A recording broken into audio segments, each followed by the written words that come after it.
Go Hunt Live show hosted by Todd Nevins. This is Todd Nevins, and I interview people that had seemingly normal lives and careers going, but they pulled the ripcord to epically reinvent themselves in order to pursue a life full of purpose and passion. This episode is sponsored by PrintDirtCheap.com. Jeff Chrisman, the founder of Print Dirt Cheap, and the crew there are rock stars when it comes to delivering top quality printing at a cheap price. If you've met me in the last 3 years and I handed you a business card, it was printed by Print Dirt Cheap. They're my online digital printing company for everything. They do banners, company letterhead, a ton of direct mail pieces, funky decals, even menus for restaurants, over 30 categories of printing products, and yes, business cards. And they do it fast and they do it cheap. Jeff has streamlined every little aspect of the business to provide the perfect user experience, delivering the best product in the industry. I have personally been to the offices and I have seen it firsthand. But see for yourself. Go to printdirtcheap.com and use promo code GoHuntLife and get $10 off of your order. Or if you want to get a sample of their work, click on Sample Pack and they'll mail you one out for free. Go to printdirtcheap.com, use promo code GoHuntLife for $10 off of your next print job. If you travel slow, the biggest advantage that you're going to have that can work for you is by not having a time limitation, you're going to find ways, extremely creative ways, to not only save money, but possibly earn money and really enjoy these places, to their fullest. That is Troy Hendershott, and he has been traveling the world for over 2,000 straight days. That's over 5 years. He has perfected the art of traveling slow, and because of that, he has found creative ways to earn money along the way, from managing hostels and teaching English, down to editing menus for grammar mistakes in exchange for a free meal. Troy grew up in Denver and left a 12-year career in TV production working for one of Mark Cuban's companies to pursue his dream of indefinite global budget traveling.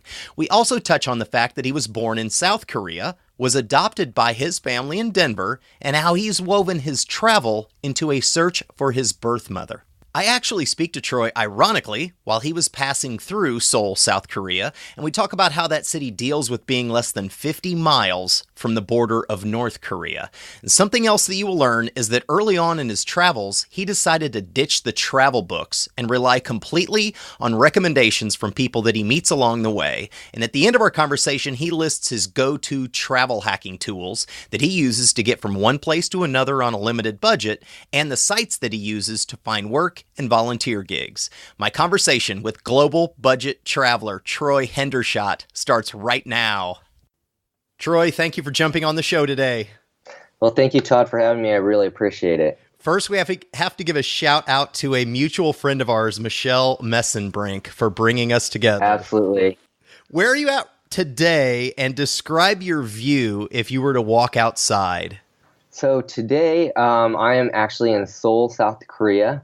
If you were to walk outside of my place now, is pretty equivalent to what I like to say of kind of Times Square, Midtown Manhattan. There's lots going on. I mean, the minute you step out of my place, I mean, motorbikes, taxis, lots of pedestrian traffic.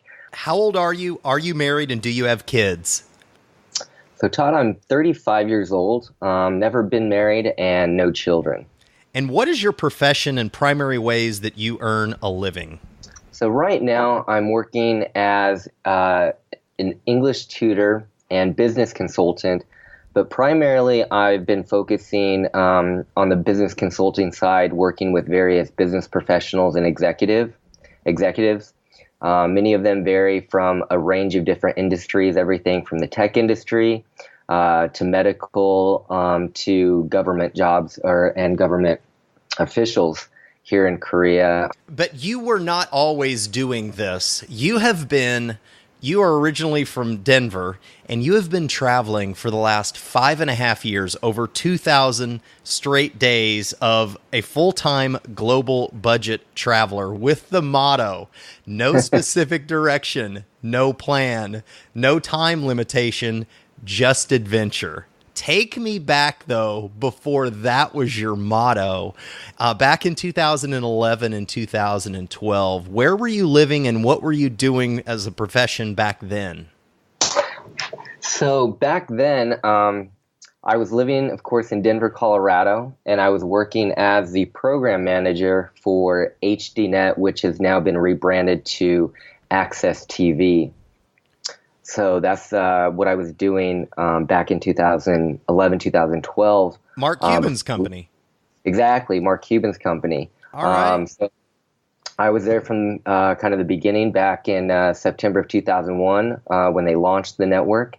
And I was also doing quite a bit of TV freelance, mainly doing live sports broadcasting events, whether it was NBA, NHL, NFL, Major League Baseball, Major League Soccer. So, yeah. So what's a typical week? You had sounds like two full-time gigs. So I guess my typical week, it really varied greatly as a program manager. So I worked directly under our Senior Vice President of Programming, Rachel Weaver. And along with being the primary contact for all of our clients, both domestic and international, I was often in daily communication with all of our department heads. For example, obviously with Mark Cuban being in Dallas, we originally our first setup for the network were we had our office in Dallas, and then our headquarters, our main area of facilities and operations were in our Denver office. So we had our master control. And then as our company and network grew, of course, we ended up opening and setting up offices in New York City with Dan Rather, and then also in Los Angeles before I left. And the 500 live broadcasts of sporting events, does any? That's a lot. You've got to have a record of at a dinner party as far as the most live sporting events that you've been to. Does one jump out at you more than any other, or were you just so focused in on work that you didn't enjoy them? I would say that for most of the events I worked. Half the time people would ask me, "Oh, who won the game?" And I wouldn't even know what the final score was sometimes. Really?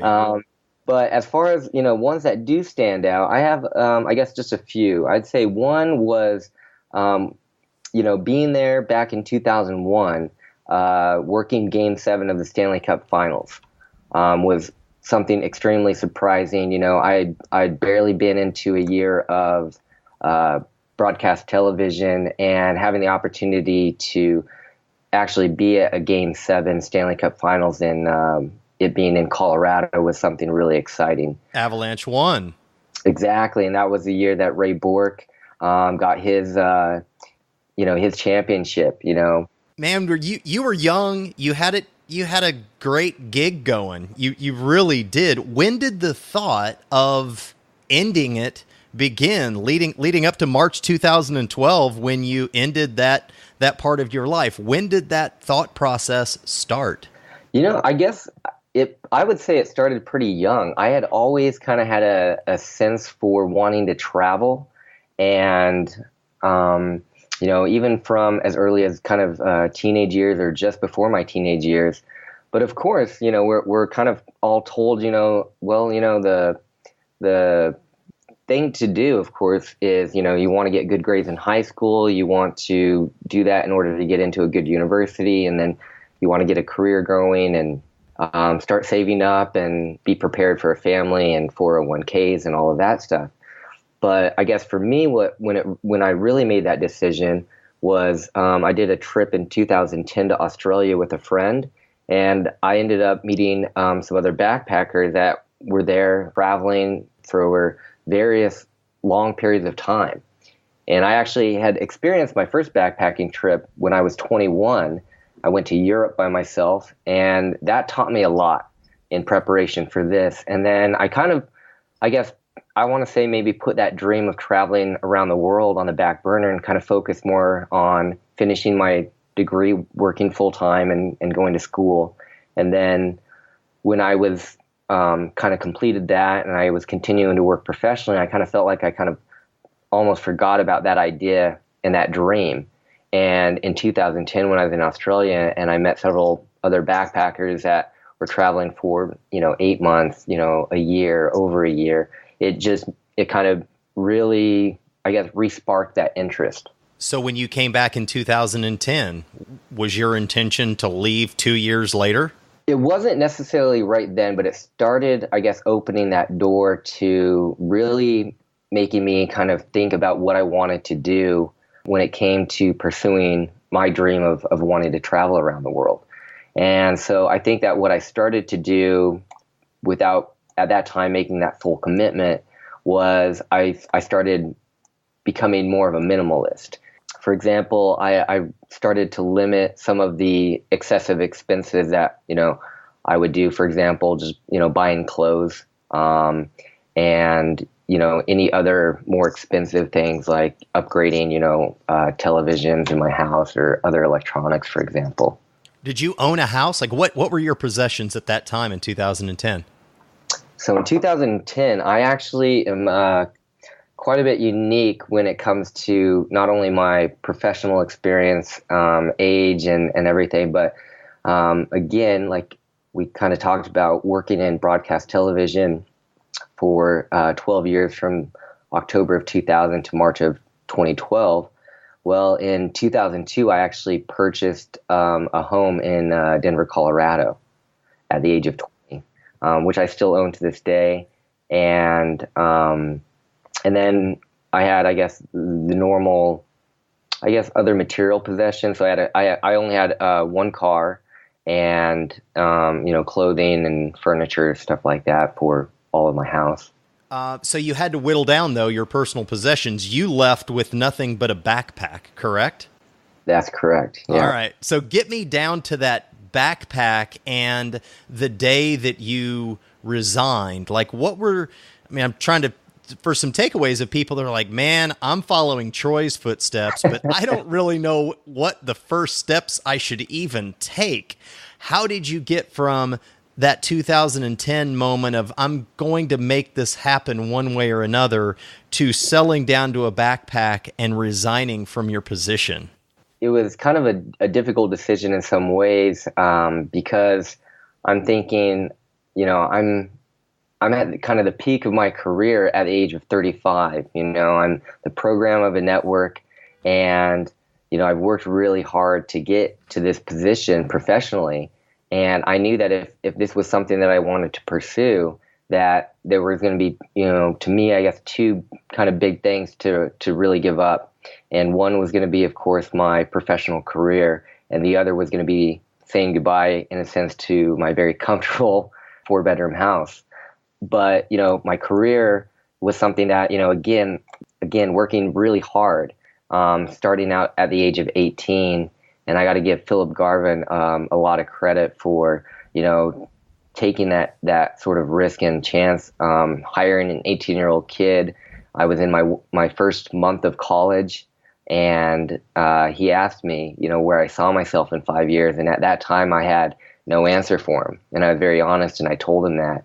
I said, all I can tell you, Philip, is that I am 18. I just finished high school. I'm in my first semester of college. So I really can't tell you where I can see myself, in 5 years exactly. Did you resign from him when you were like 12 years later, when you were 30 and you walked from that position? Was he still your boss? Yeah, he was still the COO for HDNet or Access TV. Man, things were going in your direction. You started at 18.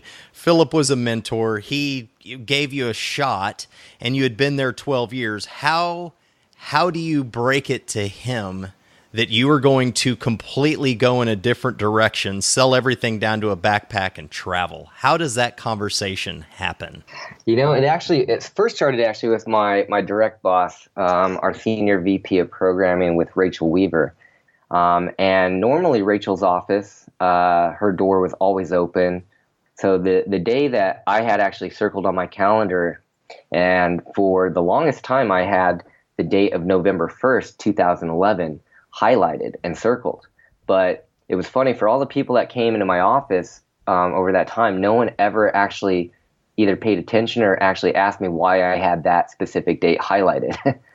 On November 3rd, at 8 a.m., 2011, you sent out your first tweet. Do you remember what that was? Actually I don't. It's been a while, yeah.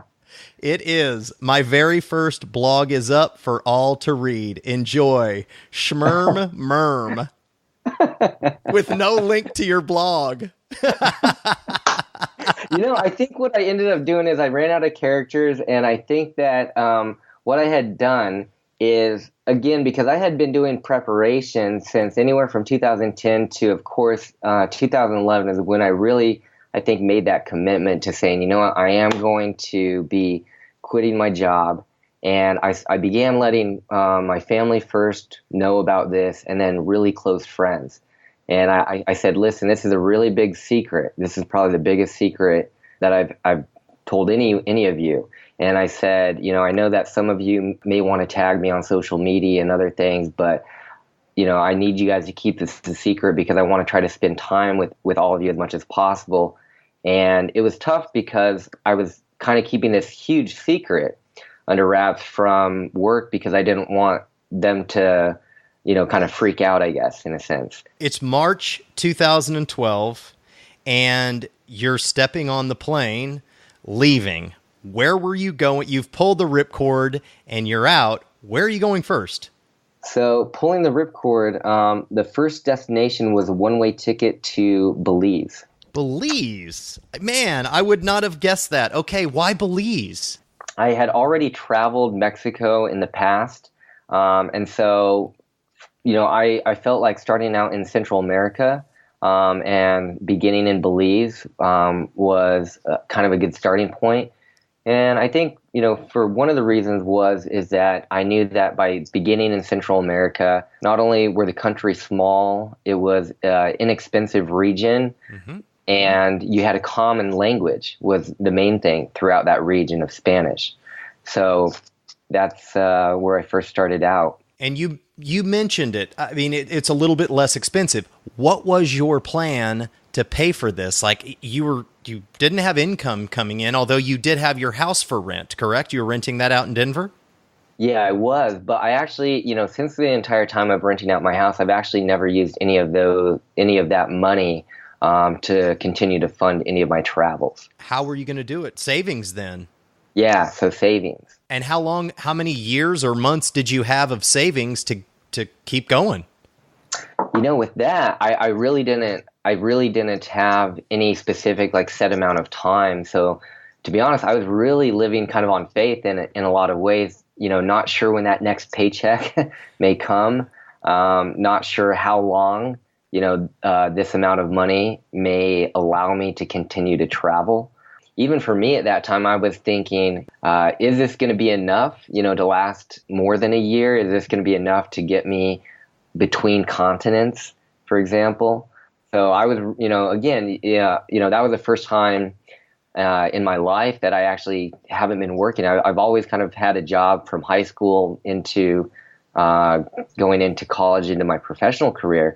So I always had kind of a relative consistent source of income coming in.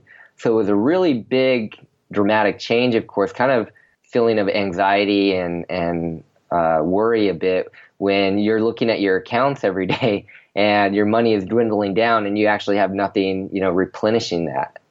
Support for this podcast and the following message comes from Click Placement, a digital agency designing Google AdWords and pay-per-click marketing strategies for startups, small businesses, and even people building a side hustle. Hit up clickplacement.com to start a conversation. If you would like to personally support the Go Hunt Life podcast, go to patreon.com/Go Hunt Life to make a donation. Did you ever reach a point when you were thinking to yourself, what am I doing out here? What am I searching for? Why am I here? Why don't I just go back and fire up my career and start making money again? Oh yeah, that happened, not even, I guess at the beginning I didn't really think about that, but I mean over the last 5+ years, there are plenty of times that I've, sat down and contemplated, is this traveling adventure kind of over in a lot of ways? Am I ready to maybe return to a quote unquote normal life and get back into more consistent routine and professional career, whether that's back into broadcast television or a different field, for example. but over the last 5 years, I sometimes will stop and pause and think about all the amazing places I feel like I've been very blessed to experience and see, and the people around the world that I've met. And that kind of continues to kind of really encourage me to keep going. And I just continue my list of countries and places that I want to go and see just continues to grow. You mentioned earlier in our conversation that you are an English teacher and a business consultant, but on your website, you also list a bunch of different ways that you've made money from managing 6 different hostels, I think. Which one has been the strangest or the most interesting? It was probably managing a hostel in San Juan del Sur, Nicaragua, which is on the Pacific side, about 20 kilometers north of the border to Costa Rica. Small little beach town, and the hostel was actually a former school, and the owner was actually a retired American stockbroker from the States. He saw an opportunity from a business side that, a lot of backpackers are coming to San Juan. It's the number one tourist destination for all of Nicaragua, both mainstream as well as for backpackers. And he thought, you know what, I can get a hostel here and, kind of maybe make a little bit of money off of that. And it was a 64-bed hostel. I took kind of my professional skills from managing a staff as I did in Denver to kind of transfer it to the same way how I would manage people with a hostel. That sounds like you're just building a heavy job again in a place that you can't leave because you're managing a 60-plus room hostel. Is that what it felt like? Because I now want to know, how did you go from there, and a year and a half in, you became an English teacher and a business consultant, which I'm assuming you can do while you travel. Did you feel like you were just building another job for yourself in Nicaragua? At first I was thinking that, but, it still gave me a lot of freedom. I knew that, as a budget traveler, I knew that one of the big things was to save money. Is everyone kept saying the same thing. All the different forums I looked at, all the different travel blogs that I read, it was, if you travel slow, the biggest advantage that you're going to have that can work for you is by not having a time limitation, you're going to find ways, extremely creative ways, to not only save money, but possibly earn money and really enjoy these places, to their fullest. Interesting. Okay. That really helped, me. So I got to Pacific side of Nicaragua, and I was thinking, this is a place that I could spend several months really enjoying, exploring, and we had a constant flow of other travelers. So you get, again, that's your best resource when it comes to travel information, better than any website, better than any guidebook, is you're talking to people that are coming from all different directions that have just been in these places, within the past 24 to 48 hours. And they're going to tell you, where they stayed, what they paid, how they got, from point A to point B. So all of that information is the most efficient and effective, because you're going to have, again, if you read something and you follow the guidebooks, then those are still very helpful, of course, but nowadays, of course, by the time, Lonely Planet, sends out their most recent guidebook, it's outdated. Exactly. It's outdated by 2 to 3. Yeah. And at the beginning, I was, I got my Lonely Planet, like most backpackers, and, half the places I ended up trying to go to didn't even exist anymore. Yep. Whether it was a hostel, whether it was a restaurant, a tour company, it didn't really matter for the most part. So that's when I realized, I'm ditching guidebooks. I'm going to rely solely on, utilizing the tools that are kind of available and around me. So when I went to Africa this last December, again, I actually, headed there with no guidebook, just a simple backpack. And people are still amazed. Even some of the other long-term travelers, they're like, well, how do you travel without a guidebook? And I'll say, listen, I said, I feel confident and comfortable enough that you can literally almost throw me in any part of the world without a guidebook. And again, I'll start figuring things out. I move slow. I get my bearings first. I start understanding the cultural difference, the currency, try to pick up a little bit of the language.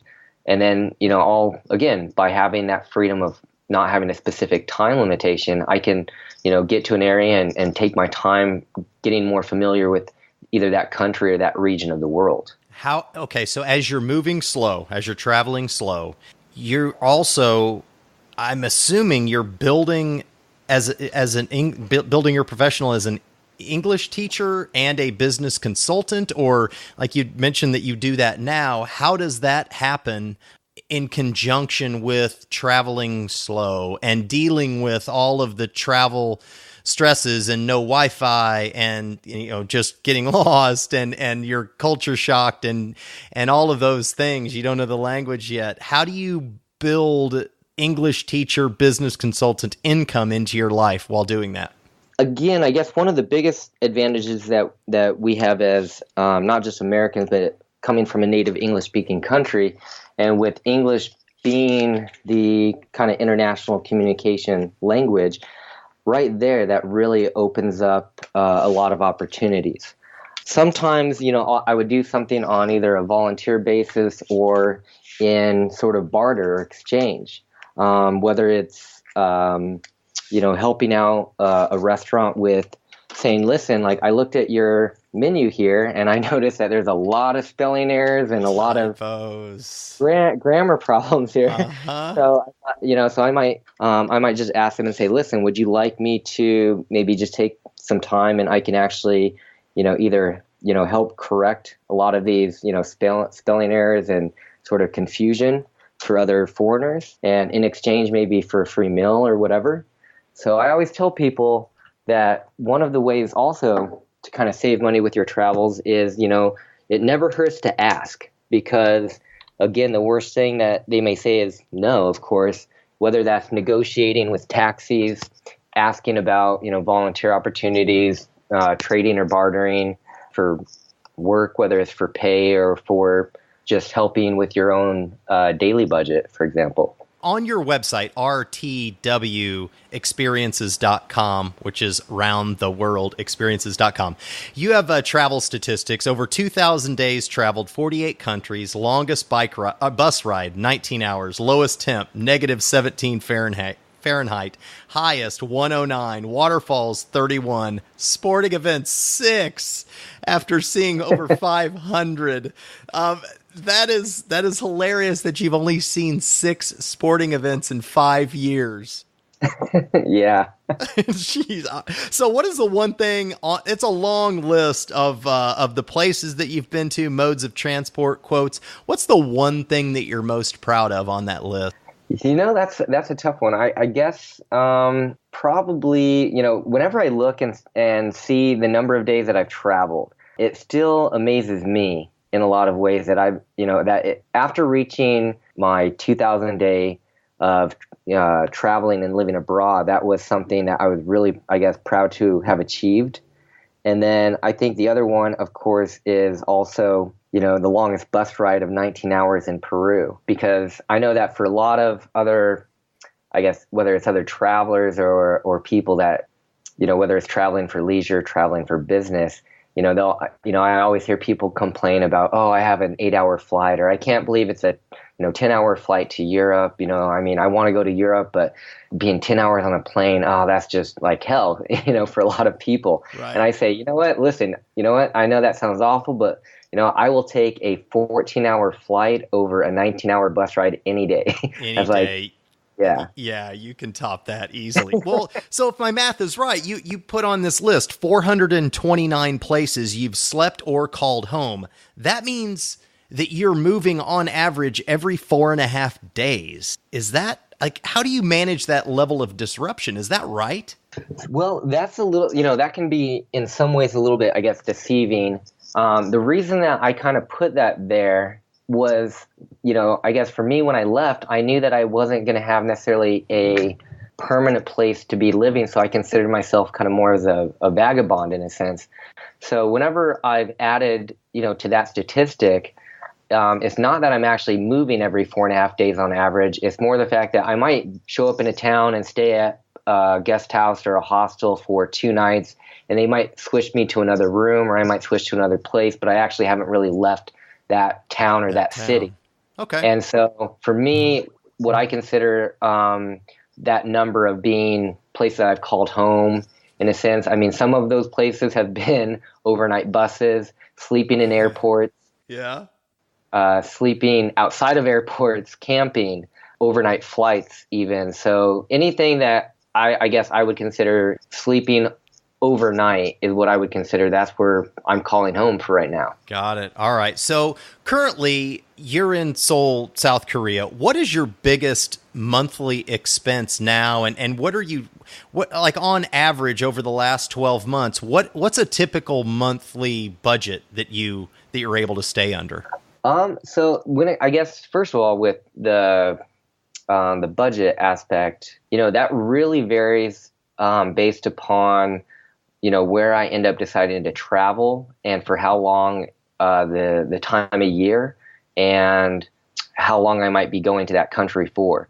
Okay. So I always, whenever people ask me about, I want to take a trip, I always ask them a lot of the same questions. So I usually begin by saying, okay, well, what is your budget? I ask them, where do you want to go? What kind of activities do you want to do? And what do you feel is kind of your comfortable standard of travel? Whether that's staying in resorts, staying in hostels, staying in 2 or 3 star hotels, for example. Mm-hmm. Because that really, again, you can, I've done some of the most expensive places in the world for $10, $15 a day. And people are shocked by that. But again, I find creative ways to be able to do a lot of these things, whether it's meeting up with local friends, couch surfing, meetup groups, whatever it might be, and, getting those opportunities. And then I'm sorry, the first part of your question was your monthly expenses on average. Okay. So right now, living in Seoul, again, according to different websites, Seoul has been listed in the top 8 as the most expensive cities to live in the world. Again, it's hard to say, how, what kind of statistical data they throw in there to, create this list, but Seoul is usually in the top 10 globally. And so I'd say that my biggest monthly expense right now is a mix between my accommodations and food. It's like, what's rent? So right now, for quite a while, I was actually staying, living in a guest house for Korean adoptees here in Seoul. Yeah. And they ended up closing that down, unfortunately. So that kind of forced my roommate and I, which is another adoptee, his name is Jacob from North Carolina. We, looked at, different kind of housing options. And again, I'm not opposed to hostel life, but again, the hostels in Seoul are extremely expensive, compared to other places.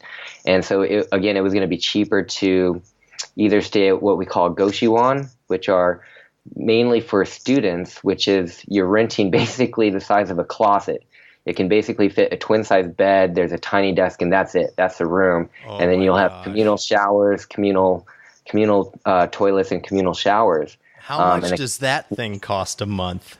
So those usually vary. Those usually run about 300,000 won, or just under 300 US a month. 300 a month. Okay. So it can be affordable. Yeah, and you mentioned something too in your last statements. Adoptee. You're from South Korea. You were adopted by an American couple. But has that brought you back to South Korea for cultural reasons to find your birth parents? Like, what's that?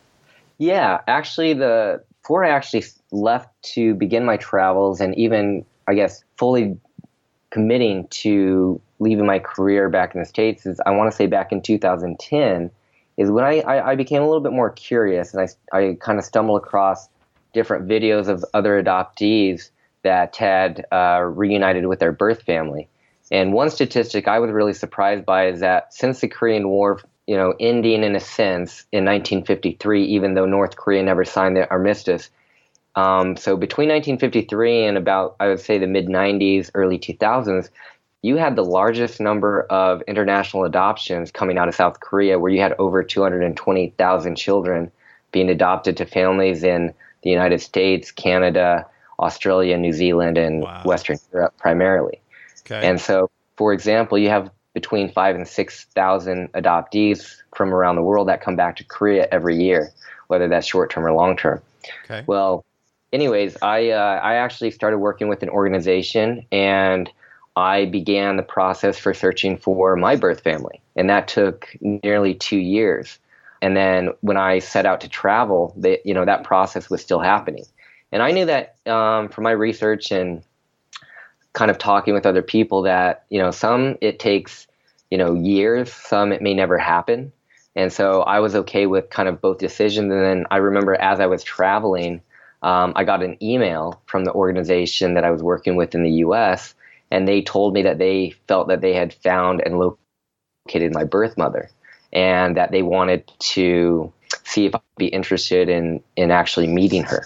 And did you? And yeah, so in October of 2013, my travels brought me to Southeast Asia, and then I ended up working with the adoption agency that I was adopted through, and they actually had a scholarship for adoptees to participate in what they called their home-to-home program. And it was a small group of different adoptees that they actually had a budget, both private donations as well as government funding, to help with the cost of coming to Korea to be reunited with your birth family. Wow. So I was able to take advantage of that wonderful opportunity and scholarship, and got to meet my birth mother for the first time in over 30 years since the last time she had seen me in October of 2013. All right, you brought up something else, North Korea. How far away is Seoul, South Korea from North Korea? So it's from Seoul to the border of North Korea, I believe it's about 50 miles. That is nothing. All right, so what's the tone in Seoul with what is going on in North Korea? For most people, it hasn't really actually been really a concern for most people. And that's mainly because for the last 60 years, they've dealt with all of the different Kim leaders, and they've lived under constant threats of North Korea saying that they are going to be attacking and so on. But I feel like just over the last maybe 6 months, it's been a lot more hyped up, of course, within the media, but also obviously because North Korea continues to test a lot of missiles. Yeah. So there is, I feel like there is starting to become a little bit more, tension within the region, not just within Korea, but there's a lot of working parts, for this area. You have Japan, China, Russia, the Philippines, Vietnam, that are all involved in, what's going on in this region, including Guam, of course. And so you actually have a lot of activity in East Asia right now. You have everything from border disputes, territorial disputes, whether that's sometimes with China and the Philippines or Vietnam. And then, of course, with North Korea continuing to test missiles. Again, it's kind of a volatile situation. And I guess, of anything, I feel like if anyone, in my opinion, and talking to other people, that if something were to break out, I feel like it might come from either the U.S. or from Japan, possibly. Yeah. Okay. If they continue to keep testing missiles, that I could see, especially Japan, getting more fed up with the most recent missile tests that went right over Japan. I could see them saying, okay, listen, now we feel that our country and our population are now in a very real threat, and we need to strike first kind of attitude. Let's go back to something a little bit more positive. Your travel life. Quick hit. Do you still only live out of a backpack? For the most part, yes. What about you mentioned meetup groups, which to me means smartphone. Do you have a smartphone? Do you have a cell phone, an iPhone? I do, yeah. So right now I have an iPhone 6. And what service? So right now, since I am in Korea, they have several different phone companies just like we do in the United States. My phone service provider is Olay KT, which is one of the largest. And I pay less than $11 US a month Oh my for gosh. my cell phone.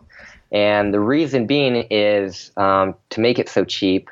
I would say that the average person, including my roommate, pays closer to $100 a month for his smartphone.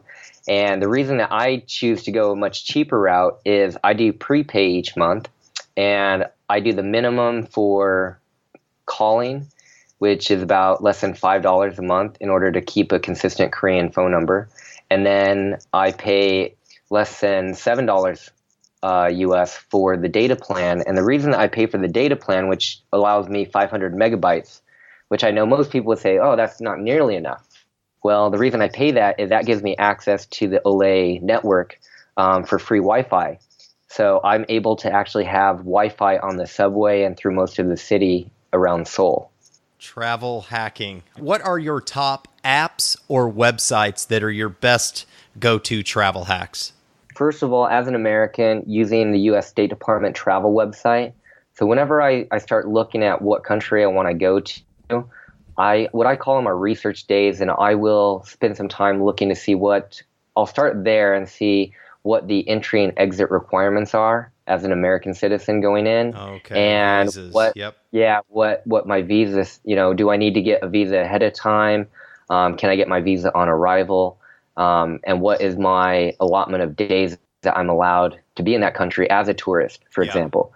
And so that kind of starts setting my overall budget, I guess. So if I'm allowed, for example, to go to Thailand or Cambodia, for most tourists, you get 30 days. And so, if I'm going to try to maximize my 30 days, I start figuring out, okay, well, what is it that I kind of want to do? And I don't sit down with a specific itinerary and say, okay, day 1, I'm going to do Phnom Penh. Day 3, I'm going to be in Siem Reap and do Angkor Wat, for example.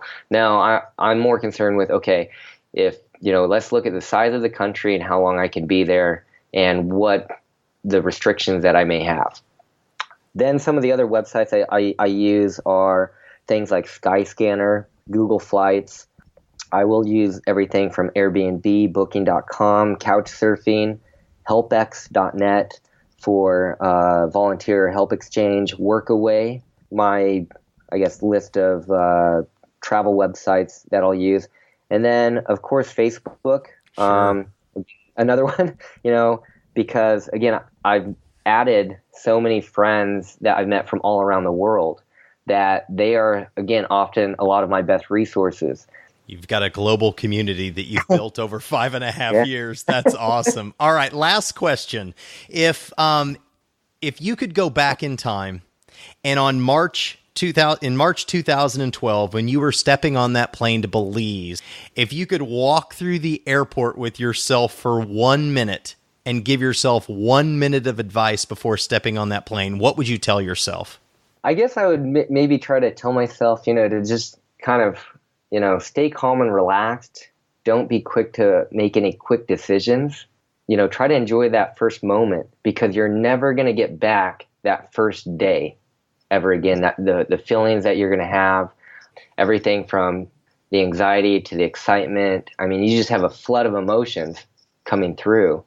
And, I would just say, take it all in. Take 5 minutes and just take it all in, because that's, day 1 of kind of this new lifestyle, this new sort of sense of adventure. And you're never going to be able to relive that. That is awesome advice. All right, you can find Troy at rtwexperiences.com and also on Facebook and Twitter at Troy Hendershott and Instagram at Troy Travels. All right, Troy, that's all I've got for you today. Thank you very much. No problem. Thank you very much, Todd. I appreciate it and love your podcast and love hearing any other future guests that you're going to be having up as well. Don't forget to hit up the rock stars at printdirtcheap.com. Use promo code GoHuntLife for $10 off of your next print job. For fast, cheap, and high-quality online printing, it's printdirtcheap.com. Hey, Life Hunters. Thank you for listening to this episode of Go Hunt Life. If you like the show and would like to support it, go to iTunes and do this. Subscribe to the show, leave a rating, and review it. It helps. and thank you. If you or someone that you know has quit their normal life to follow their dreams, I would love an introduction and maybe interview them on the show. You can find me at gohuntlife.com and also on Facebook, Twitter, Instagram, and Pinterest at GoHuntLife. Until next time, stay weird, dare greatly, and ripcord out.